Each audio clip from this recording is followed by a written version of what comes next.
नमस्कार, मी ॲडव्होकेट निलेश करमुडी, रुग्ण हक्क संरक्षण समिती संस्थापक अध्यक्ष आहे. इथे आज या ठिकाणी यायचं कारण हे आहे की 2 दिवसापूर्वी शबनम अख्तर सय्यद हिचा मृत्यू झालेला आहे. हिचा मृत्यूचं कारण आहे डॉक्टर अफसर शेख, जे की लातूरमध्ये सना MS सना हॉस्पिटल मल्टीस्पेशालिटी नावाने नांदेड रोडला हॉस्पिटल सुरू आहे, जे की मल्टीस्पेशालिटी नाही आहे. यांची जी डिग्री आहे ती BA MS आहे, जे की ह्यांना ऑपरेशन करताना एक MBBS MS ठेवावा लागतो, एक गुळतज्ञ ठेवावा लागतो. हे कुठलीही त्यांनी प्रक्रिया पूर्ण न करता त्यांनी त्यांच्या पत्नींना, जे की शबनम नाव आहे त्यांचं, त्यांना शस्त्रक्रियेसाठी बोलवलं.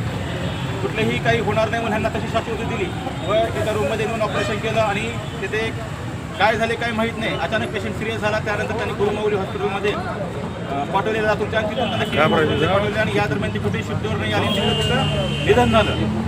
या सर्व ह्याच्यामध्ये डॉक्टर अफसर शेख यांची पूर्णपणे निष्काळजी झालेली आहे असे प्रथमदर्शनी दिसत आहे. त्यामुळे या ठिकाणी आज विवेकानंद पोलीस स्टेशन येथे रुग्ण हक्क संरक्षण समिती आणि जे मैताचे पती आहेत त्यांनी या ठिकाणी रिसरास या ठिकाणी ही तक्रार दिलेली आहे.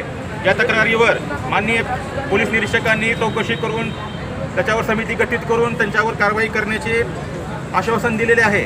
आमच्या रुग्ण हक्क संरक्षण समितीच्या वतीने पोलीस प्रशासनाला एवढीच मागणी आहे की ही सदर चौकशी जी आहे पूर्णपणे पारदर्शकपणे झाली पाहिजे. कुठल्याही डॉक्टरांच्या दबावाला बळी न पडता, कुठल्याही डॉक्टरांच्या संघटनेला बळी न पडता सदर डॉक्टरला पाठीशी घालून त्याला कसे ह्या प्रकरणातून निर्दोष निघता येईल हे पाहता ह्यांनी करू नये. एकदम पारदर्शकपणे चौकशी करावी आणि त्यांच्यावर ते दोषी असतील तर गुन्हा सिद्ध करावा व आमच्या अकबर भाईंना न्याय मिळवून द्यावा, त्याच्या ह्या मुलांना न्याय मिळवून द्यावा ही आमची रुग्ण हक्क संरक्षण समितीच्या वतीने मागणी आहे.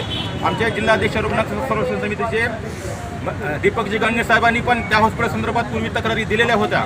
त्याच्याही त्यांनी चौकशीचं पत्र काढलं पण कुठलीही कारवाई झालेली नाही आहे. पण आता कुठलेही आम्ही सामाजिक कार्यकर्ते गप्प बसणार नाहीत कारवाई झाल्याशिवाय. त्यामुळे तात्काळ प्रशासनाने कारवाई करावी ही या माध्यमातून ह्या व्हिडिओद्वारे मी सगळ्यांना आवाहन करतो. धन्यवाद.